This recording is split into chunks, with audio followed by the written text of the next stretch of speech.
మీకు తెలుసా, 2 చెట్ల గురించి ప్రభు చెప్పాడు. ఒకటి తోటలో ఉన్న చెట్టు, రెండవది తోట వెలుపట ఉన్న చెట్టు. 2 రకాలైన చెట్లు మీరు చూస్తారు. అంటే త్రోవ పక్కన ఒక చెట్టు ఉంది, అది అంజూరపు చెట్టే. తోటలో ఒక చెట్టు ఉంది, అది అంజూరపు చెట్టే. దాంట్లో 3 సంవత్సరాల నుంచి కాపు ఎదురు చూసినా కాయలేదు. త్రోవ పక్కన ఉన్నటువంటి అంజూరపు చెట్టు యేసయ్య ఆకలి కొని చూస్తే దాంట్లో కాయలేదు. గమనించారు కదా ఎలా ఉంది ఆ విషయాలు మీరు గమనించినప్పుడు. మీరు చూడండి, లూకాసు సువార్త 13వ అధ్యాయం. లూకాసు సువార్త త్వరగా కొన్ని విషయాలు మనం ఆలోచిస్తూ ముందుకు వెళ్ళిపోదాం. లూకాసు సువార్త 13వ అధ్యాయం తీయండి.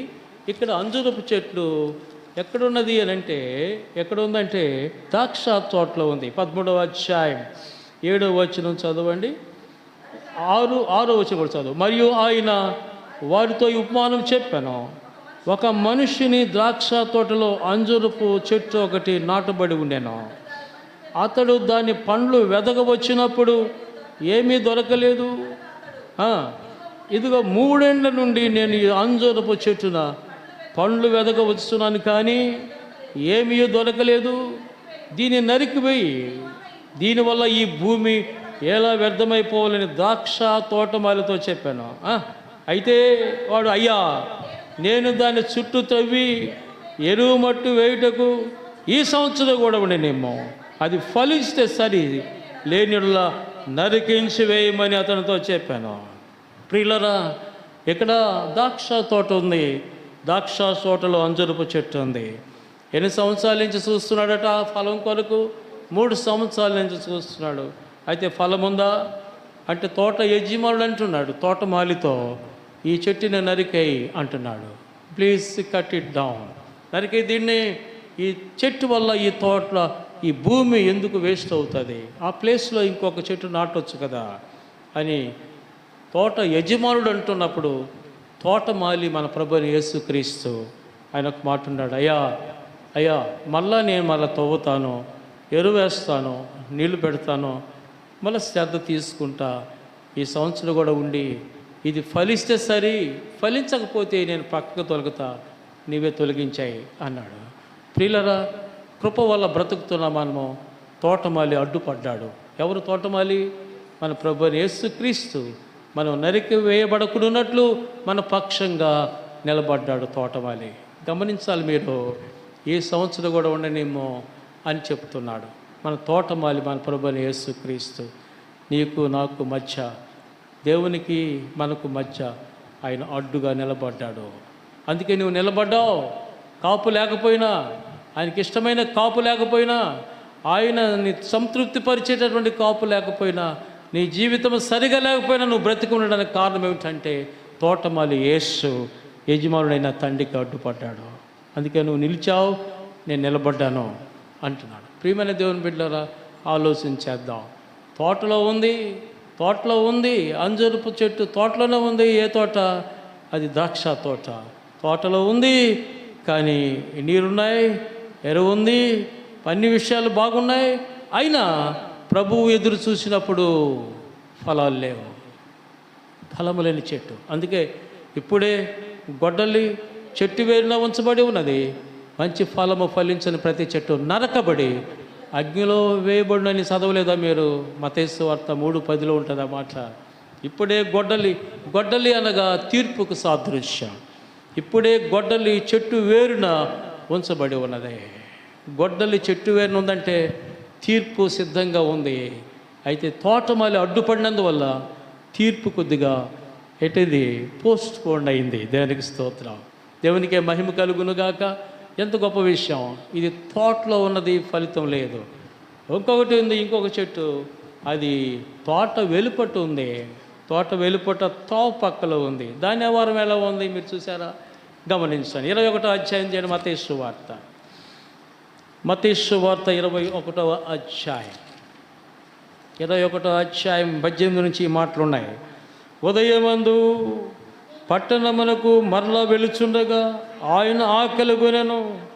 అప్పుడు త్రోవ ప్రక్కన ఉన్న ఒక అంజూరపు చెట్టును చూసి దాని యొద్దకు రాగా దాని యందు ఆకులు తప్ప మరి ఏమీ కనబడలేదు. గనుక దానిని చూసి ఇక మీదట ఎన్నటికి నీవు కాపు కాయకుందువుగా కానీ చెప్పాను. తక్షణమే అంజరపు చెట్టు ఏమైపోయింది? అంజరపు చెట్టు ఏమైంది? ఎండిపోయింది. తక్షణమే ఎండిపోయిందట. చూడండి, శిష్యులు ఆశ్చర్యపడి అంజరపు చెట్టు ఎంత త్వరగా ఎండిపోయినని చెప్పుకునేది. అందుకు యేసు, మీరు విశ్వాసము కలిగి సందేహింపకుండా ఉండిన ఎడల ఈ అంజరపు చెట్టునకు జరిగిన దాన్ని చేయుటకు మాత్రమే కాదు, ఈ కొండను చూసి ఎత్తబడి సముద్రంలో పడవేదుగా కానీ చెప్పిన ఎడల అలాగూ జరుగుని మీతో నిశ్చయముగా చెప్పుచున్నాను. మరియు మీరు ప్రార్థన చేయనప్పుడు వేటిని అడుగుదురో అవి దొరికినవి నమ్మినలా మీరు వాటన్నిటిని పొందుదురు చెప్పి ఇక్కడ ఒక విషయం చెప్పాలి. నేను దీనికి సమయం ఇవ్వలేదు, దానికి సమయం ఇచ్చాడు. దానికి ఇంకొక సంవత్సరం ఇచ్చాడు, దీనికి అసలు సమయమే లేదు. ప్రియమైన దేవుని బిడ్డలారా, ఈ తోవ పక్కన ఉన్న చెట్టు ఆయన ఆకలి కొని ఆ చెట్టు సాయి చూశాడు. ఇక్కడ పాలస్తీనా దేశంలో ఈ చెట్టులో ఒక ప్రత్యేకత ఉన్నది. ఎందుకంటే చెట్టు గుబురుగా ఉంటే, ఆకు ఉంటే ఏదో ఒక ఫలం ఉండాలి. అది అకాల ఫలము కానీ సకాల ఫలము కానీ ఏదో ఒక ఫలం ఉండాలి. ఆకులు ఉంటే ఫలం ఉండాలి, అదేనమాట. ఆ చెట్టుకి ఆకు ఉందంటే దాంట్లో ఏదో ఒక ఫలం ఉండాలి. సకాలంలో కాసేదైనా ఉండాలి, అకాల ఫలమైన ఉండాలి, ఏదో ఒక ఫలం ఉండదు. అది అంజూరపు చెట్టు ఫలం కాదు, కాలం కాదు అని రాశాడు మార్కు రాస్తూ. అయితే ఇక్కడ అర్థం ఏంటంటే ఈ యొక్క చెట్టులో ఉన్న ప్రత్యేకత ఏంటంటే అది చిగురించి ఆకుగా మారి పూతగా వచ్చి కాయగా మారి అది పండుగ మారుతుంది కదా, స్టేజెస్ అది. అయితే ఆకు ఉన్న చెట్టులో ఫలం ఉండాలి, లేకపోతే యేసయ్య ఎందుకు చూస్తాడు? ఆయన తెలీదా? జ్ఞానం లేనోడా ఏంది అని తెలుసు. ఆకలి కొని ఆ చెట్టు సాయి చూస్తే ఆకు ఉందంటే ఫలం ఉండాలి. అయితే ప్రియమైన దేవుని బిడ్డలారా, దాంట్లో ఆకు దట్టంగా ఉంది కానీ ఫలము ఒక్కటి మాత్రం లేదు. అందుకే అది శపించబడింది ఇమీడియట్గా. ఆకులు ఇక్కడ దేనికి సాదృశ్యం అంటే వేషధారణ జీవితానికి సాదృశ్యం. వేషధారణ జీవితం కలిగి ఉన్నారు చాలామంది. పైకి భక్తిగా ఉంటారు కానీ లోపల శక్తి లేకుండా, భక్తికి కలిగిన శక్తి లేకుండా జీవిస్తూ ఉంటారు చాలామంది. పైన భక్తి, పైకి భక్తి కానీ లోపల శక్తిహీనంగా బ్రతుకుతుంటారు. పైన భక్తిగా ఉంటారు కానీ దేవుడు చూసినప్పుడు దేవుణ్ణి తృప్తిపరిచే ఫలాలు ఉండవు వారి జీవితంలో. కాబట్టి ఇది చూడండి, దీనికి మళ్ళీ సమయం ఇవ్వలేదు దేవుడు. కానీ ఇక మీదట ఎన్నడూ కాపు కాయకుందుగా తక్షణమే చెట్టు ఎండిపోయింది. ప్రియమైన దేవుని బిడ్డలారా, జ్ఞాపకం చేసుకున్నాం. ఒక చెట్టుకి సమయం ఇచ్చాడు, ఈ చెట్టుకి సమయం ఇవ్వలేదు. మన జీవితాల్లో ఎప్పుడు చనిపోతామో మనకు తెలియదు, ప్రభు ఎప్పుడు పిలుస్తాడో మనకు తెలియదు. ప్రభు కోరినప్పుడు, ప్రభు నీ వైపు చూసినప్పుడు, ప్రభు ఆకలి కొని నీ వైపు చూసినప్పుడు, ఆత్మీయ ఆకలి, అది శరీర సంబంధమైన ఆకలి కాదు, ఆత్మ సంబంధమైన ఆకలి ఎవరు తీరుస్తారు? వారి జీవితాలు ఎలా ఉన్నాయి? వారు నన్ను మహింపరిచేగా ఉన్నాయా? నన్ను తృప్తిపరిచేగా ఉన్నాయా? వీరి కొరకు నేను మరణించాను కదా, వీరు ఎలా జీవిస్తున్నారు నా కొరకని నీ సాయి చూసినప్పుడు దేవుడు కోరిన ఫలముని ఇవ్వలేకపోతే మళ్ళా సమయం ఇస్తాడో లేదు మనకు తెలియదు. కానీ దేవుని వైపు మనం చూడాలి. ఇప్పుడు ఏమంటున్నాడు? ఇక్కడ ఒక ప్రత్యేకంగా ఉంది ఈ మాట చూస్తుంటే. ఒకదానికేమో సమయం ఇచ్చాడు, ఒకదానికేమో సమయం ఇవ్వకుండా ఎండిపోయింది. అయితే దేవుడు గద్దించినప్పుడు ఈ సంఘములో ఉన్నటువంటి ద్రాక్ష తోట, సంఘం అంటే సంఘము ద్రాక్ష తోటకు పోల్చబడింది. చూడండి, ఈ యొక్క అంజూరపు చెట్టు దేనికి సాదృశ్యము అంటే ఆ తోటలో ఉన్న చెట్టు. ఇక్కడ అవిశ్వాసి జీవితం. చాలామంది ఫలిస్తున్నారు, కొంతమంది ఫలించలేకపోతున్నారు. ఆ తోటలోనే ఈ అంజూరపు చెట్టు కూడా ఉన్నది. జ్ఞాపకం చేస్తున్నాం. ఇందులో అందరూ విశ్వాసులు కాదు, అందరూ అవిశ్వాసులు కాదు, అందరూ పరిశుద్ధులు కాదు, అందరూ పాపులు కాదు.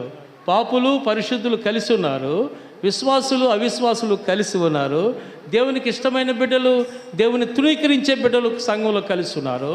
గోధుమలు ఉన్నాయి, గురుగులు కూడా కలిసి ఎదుగుతున్నాయని దాని అర్థం. అర్థమైందా? ఇది సంగతి. కాబట్టి ప్రియమైన దేవుని బిడ్డరా, అయినా దేవుని కృప ఎలా ఉంది? శిష్యులు అన్నారు, గురుగులు పెరుగుతున్నాయి కదా, పెరికేస్తామన్నాడు. పెరగొద్దు అన్నాడు ప్రభు. ఎంత కృప ఉందో కదా మన మీద. పెరగొద్దు. ఒకవేళ గురుగులు పెరుగుతుంటే ఒకవేళ మీరు గోధుమలు కూడా పెరికేయచ్చేమో. Let them grow together. అవి రెండు కలిసి ఎదగనివ్వండి అన్నాడు ప్రభు. స్తోత్రం. హల్లెలూయా. నాకు చాలా ఇష్టం ఈ మాట. ఆ రెండు కలిసి ఎదగనియండి. అంటే దేవుని కృప అందరి మీద ఉందని దాని అర్థం. దేవుని కృప అందరి మీద ఉంది, కొందరి మీద కాదు. అవిశ్వాసం మీద ఉంది, విశ్వాసం మీద కూడా ఉంది. పరిశుద్ధుల మీద ఉంది, ఇంకా పాపం ఒప్పుకోకుండా ఉండే వారి మీద కూడా ఉంది. దేవుని కృప అందరి మీద ఉన్నదానికి సాదృశ్యం అది. కలిసి ఎదగనివ్వండి. ఒకవేళ చివరి వరకు అలాగే మారకుండా ఉంటే వాటిని నేనే వేరు చేస్తా. నేను వేరు చేసి వాటిని అగ్గితో కాల్చేస్తా. ఆమేన్. స్తోత్రం. అద్భుతం. ఈ లోపల సమయం ఇచ్చాడు దానికి. కలిసి ఎదగనివ్వండి. నేను రాకడ వరకు నేను స్టెప్ తీసుకుంటా. నేను వాటిని వేరు చేస్తా, మీరు చేయవాకండి. ఒకళ్ళు పెరికేస్తాడేమో గోధుమలు కూడా. గోధుమలు అంటే నీతిమంతులకు సాదృశ్యం. మరి గోధుమలు ఇస్తాం కదా, గురుగులెల్లా వచ్చాయి. ఇది అపవాది చేసిన పని. ప్రియమైన దేవుని బిడ్డలారా, కొంతమంది దేవుని చేతిలో ఉన్నారు, కొంతమంది అపవాది చేతిలో ఉన్నారు. వాడు ఎట్ట చెప్తే అట్ట నడుస్తున్నారు కొంతమంది, దేవుడు ఎలా చెప్తే అట్ట నడుస్తున్నారు కొంతమంది. దేవుని మార్గంలో నడిచేవాళ్ళు కొంతమంది, అపవాది మార్గంలో నడిచేవాళ్ళు కొంతమంది. అయినప్పటికీ దేవుని కృప ఇద్దరి మీద ఉన్నది. ఎందుకంటే వారు నశించిపోతే నరకానికి వెళ్తారని దేవుని కృప కామన్గా అందరి మీదకి విస్తరించింది. అందుకే బ్రతుకుతున్నాం. మన నీతి కాదు, మన భక్తి కాదు, మన జీవితం కాదు, మనం జీవించడం దేవుని ఉచితమైన కృపగా భావిస్తున్నాం. ఇక్కడ ఈ చెట్టు చూడండి. ఇప్పుడు అదేమో దానికి 3 సంవత్సరాలు ఎదురు చూసిన కాపు కాయలేదు, 1 సంవత్సరం దానికి ఇచ్చాడు. ఈ చెట్టు త్రావు పక్కన ఉన్న చెట్టు చూశాడు, దాంట్లో ఫలం ఉంది అనుకున్నాడు, ఫలము లేదు. వెంటనే ఆయన శపించాడు, చెట్టు ఎండిపోయింది. ప్రియమైన దేవుని బిడ్డలారా, మందిరంలో ఉండే తోటలో ఉన్న చెట్టు ఎలా ఉందో మందిరంలో ఉండేవాళ్ళు కూడా అట్టే ఉన్నారు. అందుకని మరి త్రావు పక్కన ఉండేవాళ్ళు ఎట్లా అంటే మందిరానికి రాకుండా బయట తిరిగే బ్యాచ్. ఇది బయట తిరిగే బ్యాచ్, దేవుని ఎరగని బ్యాచ్. చూడండి, గమనించండి. త్రావు పక్కన ఉండే చెట్టు ఎలా ఉన్నదో మందిరం తోటలో ఉండే చెట్టు అట్టే ఉంది. ఇది కాయలేదు, అది కాయలేదు. అది శపించబడింది, దీనికి టైం ఇచ్చాడు. స్తోత్రం. త్రావు పక్కన ఉండే దానికి టైం లేదు. చాలామంది నశించిపోతూ ఉన్నారు. టైం ఇస్తూ ఉన్నాడు. ఒక టైం వస్తుంది, ప్రభు చేతిలో పడడం భయంకరం. అందుకే లోపల ఉన్న చెట్టు ఎలా ఉందో బయట ఉన్న చెట్టు అలాగే ఉంది. దీనికంటే అది ముందుగానే శపించబడింది. మీరు ఆలోచించేద్దండి. అది ఇక్కడ దేవుడు ఒక కృపనిచ్చాడు సంఘానికి. ఏంటంట, ఇది పూత పట్టిందా లేదా ఏమన్నాడు అక్కడ చూడండి. ఇప్పుడు పరమగీతం తీసుకుని చూడండి. అంజూరపు కాయలు పక్వ మగుస్తున్నవి. ఇక్కడ ఏమన్నాడు, అంజూరపు కాయలు కాసిందా, పరిపక్వానికి వచ్చిందా? దేవుని కృపే కదా. టైం ఇచ్చాడా? ఎన్ని సంవత్సరాలు ఇచ్చాడు? 1 సంవత్సరం ఇచ్చాడు. 1 సంవత్సరం ఇచ్చాడు. ఈ 1 సంవత్సరంలో ఏమైందంటే ఇది అంజూరపు కాయలు కాసి పరిపక్వానికి వచ్చేసాయంట. ఆమేన్. స్తోత్రం. అద్భుతం. ఈ వాక్యాన్ని ధ్యానించినప్పుడు నా మైండ్లో అది పెట్టాడు. ఇది ద్రాక్ష తోటలో అంజూరపు చెట్టు పెట్టాడు. 3 సంవత్సరాల నుంచి నేను ఎదురు చూసా, కాలేదు. అయితే 1 సంవత్సరం టైం ఇవ్వమని అడిగాడు ప్రభు. ఈ సంవత్సరంలో ఏమైంది అనుకుంటున్నాడు?